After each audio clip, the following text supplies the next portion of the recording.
బాగుంది కానీ దానికి ఒక లెక్క ఉంది. ఆ తిక్కేంటో చూపిస్తా, అందరి లెక్కలు తేలుస్తా అంటూ మన ముందుకు వచ్చేస్తున్నారు చమ్మక్ చంద్ర along with his team. So let's welcome them.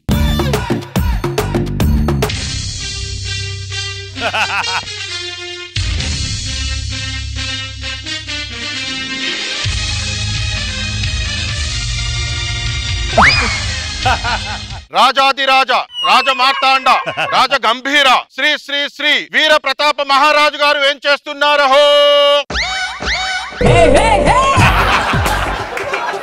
Maharaja bathroom లో స్నానాల గదిలో కూర్చున్నట్లు ఆ పీట మీద కూర్చున్నారేంటి? ఇలా సింహాసనం మీద కూర్చోండి. ఓ అక్కడ కూర్చోవాలా? మహామంత్రి, ఎక్కడ నెగ్గాలో తెలిసినవాడు రాజు కాదు, ఎక్కడ తగ్గాలో తెలిసినవాడే నిజమైన రాజు. బాగానే తగ్గితే వెళ్ళి ఆ సింహాసనం మీద కూర్చోండి. అటులోనే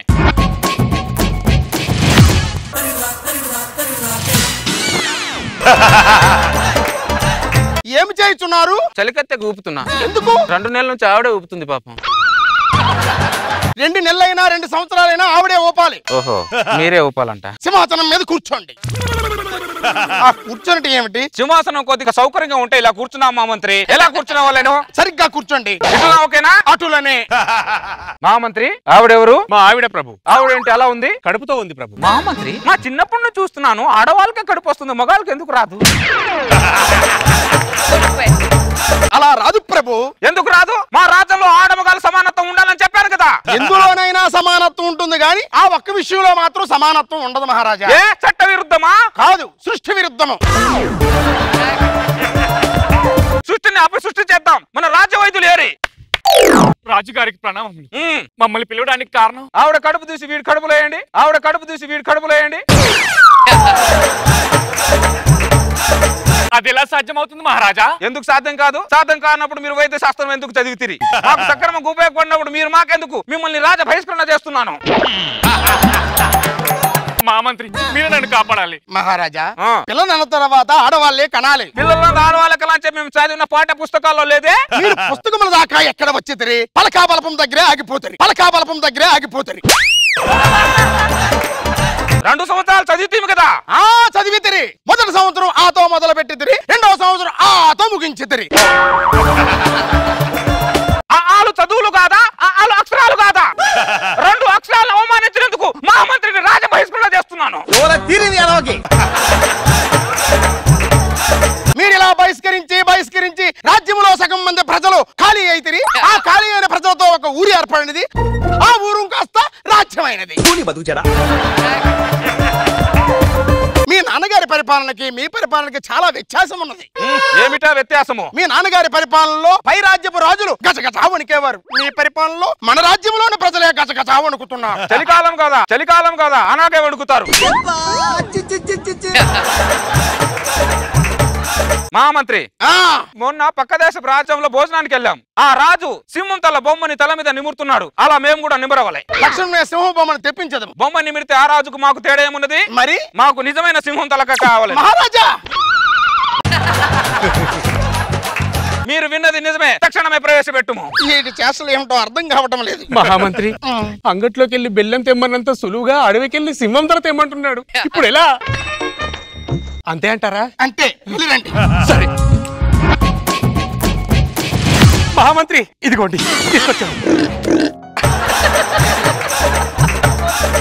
ఆ నల్ల రంగును చూసి పంది తల అని వారు గమనించెదరు. వెళ్ళి రంగు వేసి రండి. మహామంత్రి, ఇదిగోండి. ఒక్క నిమిషం. మహారాజా, అప్పుడే తీసుకొచ్చితిరా? సింహంతో తేవడానికి 3 రోజులు పడుతుంది అనుకున్నాము. 1 రోజులో ఎలా తీసుకొచ్చితిరి? అంటే మహారాజా, ఈ సింహము మన రాజ్యపు గోడని ఇలా రుద్దుతూ నిలబడింది మహారాజా. వెనుక నుండి టపీమని పట్టేసుకున్నాను.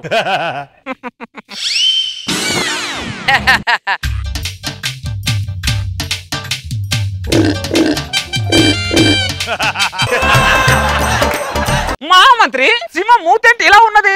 అంటే మహారాజా, ఈ సింహాన్ని చంపే ముందు నన్ను చంపొద్దు అంటూ ఉండగానే తల నరికేస్తాను మహారాజా.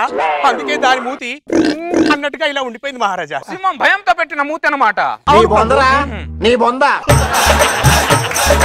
మహామంత్రి, ప్రభు, సింహం అన్నప్పుడు తలండా జూలు ఉండను కదా, జూలు లేవేంటి?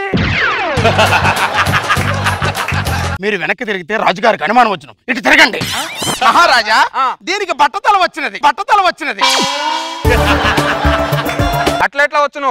నాకు ఎట్లా వచ్చినదో దీనికి అట్లనే వచ్చింది. అటు ఇటొచ్చినదా? ఎవరిని అడిగితే ఆ సింహాన్ని వేటాడింది మేమే అని చెప్పండి. ఈ సింహం తలని మేము నిమురుతుంటే మీకు ఎలా ఉంది? ఈ సన్నివేశం ఎవరో చూడకుండా ఉంటే బాగుండు అనిపిస్తుంది. ఎందుకు అలాగా? అంటే మీకు దిష్టి తగులుతుందని. ఈ సింహాన్ని తలని మా విశ్రాంతి గదిలో పెట్టించండి. అలాగే ప్రభు. భటులారా, ప్రభు పులి మేక ఆడుకుందాం. చింతపిక్కలు తీసుకురండి. తక్షణమే తెస్తాను ప్రభు. చింతపిక్కలు ముందుగా ఎవరు వేయగలను ప్రభు? ఒక్క నిమిషం, అందరూ పంట వేసుకుందాం. అవును ప్రభు. నేనే గెలిచి నేనే వేస్తా. అవును ప్రభు. ఆడుము. ప్రభు, మీ మేక చచ్చినది. అవునా? అవును ప్రభు. ఇప్పుడు చెప్పుము, ఎవరి మేక చచ్చినది? ప్రభు, నా మేకే చచ్చినది ప్రభు. రాజు ఏమి చేయొచ్చును? ఈ రాజుకి అసలు రాజు లక్షణం లేవు కదా. మహారాజా, మిమ్మల్ని కలవటానికి తూర్పు దేశపు యువరాజు వస్తున్నాడు. రమ్మని చెప్పుము. చిత్తం ప్రభు. మహారాజా, మీరు భటులతో పులి మేక ఆడటానికి చాలించండి. మహారాజు వచ్చుచున్నాడు. మీరు వెళ్ళి సింహాసనం మీద కూర్చోండి. భటులారా, ఇది పక్కకు తీసుకెళ్ళండి. రాజు వెళ్ళిపోయిన తర్వాత అప్పుడు మనం పిక్కలతో చిన్న పులి ఆట ఆడుకుందాం. తూర్పు దేశ రాజులకు స్వాగతం. మీరు మా రాజ్యానికి రావడానికి కారణం? నీ రాజ్యం పైన యుద్ధం చేయడానికి వచ్చి తిమి. వద్దబ్బా. ఈ చలికాలంతో నేను చలినీళ్ళలో స్నానం చేయడానికే భయపడతాను. మరి యుద్ధం ఎలా చేయమంటావు అబ్బా? వద్దబ్బా. రాజంటే యుద్ధానికి కాలు దువ్వాలి కదా, యుద్ధం వద్దంటావేంట్రా? ఈ చలికాలంలో 3 దుప్పట్లు కప్పుకొని కాలు దన్ని పడుకుంటే ఉంటది నా తాత. ఆ ఆనందం యుద్ధంలో ఉంటది చెప్పబ్బా. ప్రభు, వారు యుద్ధం చేయనంటే మనం ఊరుకుంటామా? మనమే యుద్ధం చేద్దాం. మహామంత్రి, ఎదుటి రాజు సై అనకుండా యుద్ధం చేయడం రాజనీతి అనిపించుకోదు మహామంత్రి. నేను సై అననబ్బా. ఈ చలికాలం అస్సలు వద్దబ్బా. మనకి యుద్ధాలు ఎందుకబ్బా? వెళ్ళబ్బా. మహామంత్రి ప్రభు, చిత్తం ప్రభు. ఎందుకబ్బా మనకి యుద్ధం? 3 పూట్లు తిని రాజ్యంలో 2 కాలు చాపుకొని పడుకోక మనకి ఎందుకబ్బా? ఈ యుద్ధాలు గిద్దాలు మనకెందుకబ్బా? వద్దబ్బా.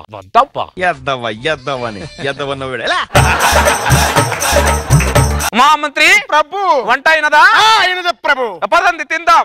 వేడి పప్పులో నెయ్యి వేసుకొని తింటే నా తాత పరిపాలన ముఖ్యమా పప్పు ముఖ్యమా అడుగుతాను. పప్పే ముఖ్యం అంటాను. అలా ఉంటుంది నా తాత.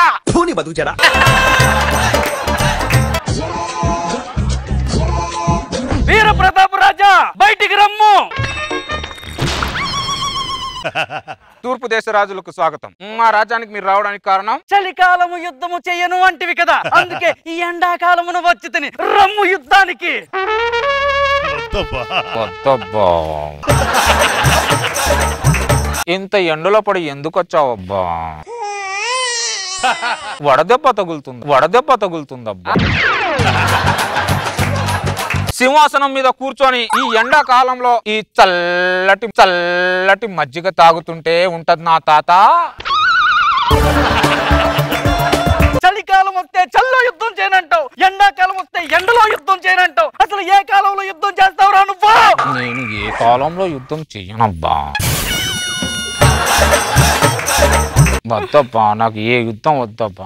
అబ్బా, నువ్వు ఇంత దూరం నుంచి వచ్చావు కాబట్టి నీకు 4 బస్తాలు కందిపప్పు ఇస్తాను తీసుకొని వెళ్ళబ్బా. ఈడేంట్రా 4 బస్తాల కందిపప్పు ఇస్తాను తీసుకెళ్ళప్పా అంటాడు. ప్రభు, వారు యుద్ధం చేయకుంటే నన్ను కొడతారేంటి ప్రభు? నిన్నే కొట్టాలరా. తూర్పు దిక్కున రాజ్యానికి వెళ్దాంరా అన్నాను. కాదు, పశ్చిమ దిక్కున రాజ్యంలో బలమైన రాజు ఉన్నాడు, ఆ రాజును ఓడిస్తే కీర్తి ప్రతిష్టలు పెరుగును అన్నావు. తిప్పాల్సిన చేత్తో చింతపిక్కలు విప్పుతున్నాడు. పెద్ద బెప్ప రాజుగాడు లాగున్నాడు రాయుడు. ఈ నమ్ముకొని వేలాది మంది సైన్యాన్ని తీసుకొచ్చాను రా.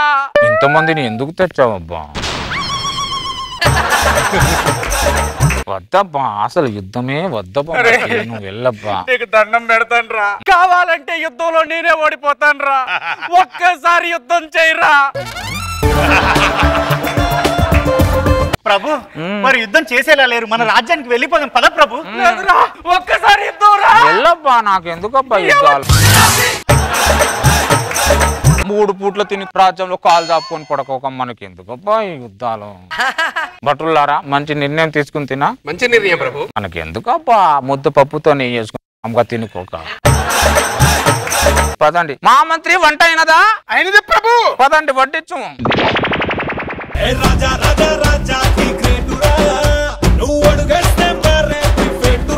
నాకు ఈ కామెంట్స్ ఎందుకబ్బా? నువ్వు రాక్షణ ఆపప్ప.